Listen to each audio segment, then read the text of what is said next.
আমাদের প্রিয় দর্শকবৃন্দ, আজ আমার ছোট ভাই আপনাদের জন্য ঈদ উপলক্ষে একটি নতুন গান পরিবেশন করতে চলেছে। আশা করি আপনাদের ভালো লাগবে আর সবাইকে অগ্রিম ঈদের শুভেচ্ছা রইল। ঈদ মোবারক।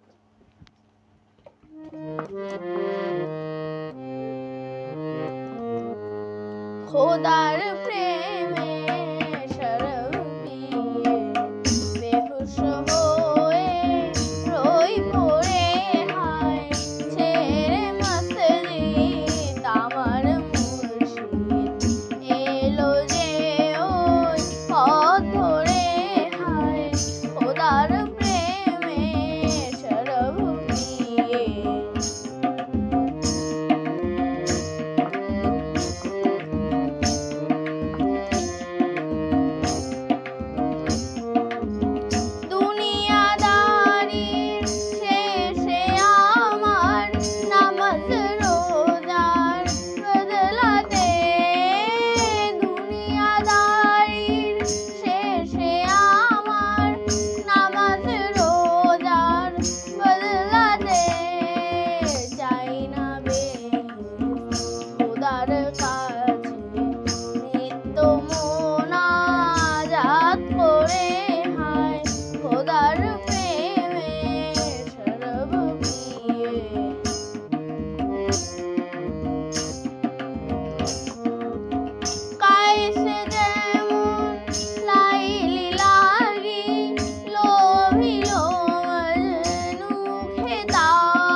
God